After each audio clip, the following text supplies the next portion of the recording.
ഇപ്പോൾ ഗവൺമെൻറ് പോയി കഴിഞ്ഞു, പിണറായി സർക്കാർ പോയി കഴിഞ്ഞു. ഇനിയുള്ള പിണറായി സർക്കാർ ഒരു കെയർ ടേക്കർ ഗവൺമെൻറ്റാണ്. ഭരണവിരുദ്ധ വികാരം ഇനിയും തുടരും, കൂടുതൽ ശക്തമായി തുടരും. അസംബ്ലി ഇലക്ഷനിൽ കേരളം UDF തൂത്തുവാരും. തദ്ദേശ തെരഞ്ഞെടുപ്പിൽ മിന്നുന്ന വിജയമാണ് UDF സ്വന്തമാക്കിയത്. കോൺഗ്രസ് മുതിർന്ന നേതാവ് AK ആൻ്റണി നമ്മളോടൊപ്പം ചേരുകയാണ്. സാർ, ഒരു അത്ഭുതപ്പെടുത്തിയ അല്ലെങ്കിൽ ഞെട്ടിച്ച വിജയം എന്ന് തന്നെ പറയാൻ വേണ്ടി കഴിയും.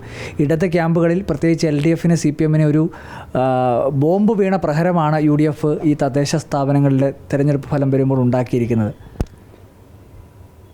ഈ തദ്ദേശ സ്വയംഭരണ സ്ഥാപനങ്ങളിലെ ഇലക്ഷനിൽ ഇത്തവണ UDFനുണ്ടായിട്ടുള്ള വിജയം ഒരു ചരിത്ര വിജയമാണ്. കാരണം കേരളത്തിൽ തദ്ദേശ സ്വയംഭരണ സ്ഥാപനങ്ങൾ തിരഞ്ഞെടുപ്പുകൾ നടന്നപ്പോൾ ഏറ്റവും വലിയ വിജയം ഉണ്ടായത് 2010-ലാണ്. പക്ഷേ ഇത്തവണത്തെ വിജയം 2010-നേക്കാൾ കവച്ചു വെക്കുന്ന അതിശയകരമായ വിജയമാണ്. ഈ വിജയത്തിൻ്റെ പിന്നിൽ ഒരുപാട് ഘടകങ്ങളുണ്ട്. UDF നേതാക്കന്മാർ, കോൺഗ്രസ് നേതാക്കന്മാർ അതിനൊക്കെ വിശദീകരിച്ചിട്ടുണ്ട്. ഒറ്റ വാചകത്തിലല്ല അഭിപ്രായത്തിൽ. ഈ UDF വിജയത്തിൻ്റെ പ്രധാന കാരണം കേരളത്തിൽ അലയടിക്കുന്ന അതിശക്തമായ ഒരു കൊടുങ്കാറ്റ് പോലുള്ള ഭരണവിരുദ്ധ വികാരമാണ്. അതാണ് പ്രധാന ഘടകം. ഭരണവിരുദ്ധ വികാരം ഇനിയും തുടരും, കൂടുതൽ ശക്തമായി തുടരും. അസംബ്ലി ഇലക്ഷനിൽ കേരളം UDF തൂത്തുവാരും. അല്ലെങ്കിൽ തന്നെ ഈ തദ്ദേശ തെരഞ്ഞെടുപ്പിലെ പരാജയത്തിന് ശേഷം കേരളത്തിൽ സാങ്കേതികമായി ഗവൺമെൻറ് തുടർന്നുണ്ടെങ്കിലും ഫലത്തിൽ LDF ഭരണം അവസാനിച്ചിരിക്കുകയാണ്.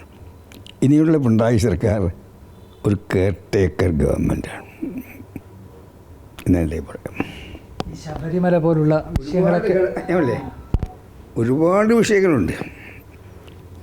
UDFൻ്റെ വിജയത്തിന് അടിസ്ഥാനമായിട്ട് ഒരുപാട് വിഷയങ്ങളുണ്ട്. ഞാൻ ഒന്നിനെക്കുറിച്ചും പറയുന്നില്ല. ഏറ്റവും പ്രധാനം ശക്തമായ ഭരണവിരുദ്ധ വികാരം. അതിന് പല ഘടകങ്ങളുണ്ട്. അതിലൊന്നാണ് ശബരിമല. ഒരുപാട് ഘടകങ്ങളുണ്ട്. ഒന്നാമത് ജനങ്ങൾക്ക് ജീവിക്കാൻ നിവൃത്തിയില്ല. അതാണ് പ്രധാന പ്രശ്നം. കോൺഗ്രസ്സുകാർക്കും UDFകാർക്കുമല്ല, ഇടതുപക്ഷക്കാരായിട്ടുള്ള പാവപ്പെട്ടവർ, സാധാരണക്കാർ, ഇടത്തരക്കാർ, അവർക്ക് ജീവിക്കാൻ നിവൃത്തിയില്ല. അതാണ് പ്രധാന ഘടകം. അതുകൊണ്ട് ഈ ഭരണം മാറിയേ പറ്റൂ എന്ന ശക്തമായ വികാരം കഴിഞ്ഞ കുറച്ച് നാളായിട്ടുണ്ട്. ആ വികാരം പ്രകടിപ്പിക്കാൻ കിട്ടിയ ആദ്യത്തെ അവസരമാണ് ഈ ഇലക്ഷൻ. അടുത്ത് അതിശക്തമായി പ്രകടിപ്പിക്കാൻ പോകുന്നത് അസംബ്ലി ഇലക്ഷനാണ്. ഇപ്പോൾ ഗവൺമെൻറ് പോയി കഴിഞ്ഞു, പിണറായി സർക്കാർ പോയി കഴിഞ്ഞു. ഇനി പിണറായി തുടരുന്നത് കെയർ ടേക്കർ ഗവൺമെൻറ്റായിട്ടാണ്. എന്തായാലും ശക്തമായ ഭരണവിരുദ്ധ വികാരം അത് അലയടിച്ചതിന് ഉദാഹരണമാണ് UDFനുണ്ടായിട്ടുള്ള ഈ മിന്നും വിജയം എന്നുള്ളതാണ് കോൺഗ്രസ് നേതാവായിട്ടുള്ള AK ആൻ്റണി വ്യക്തമാക്കുന്നത്.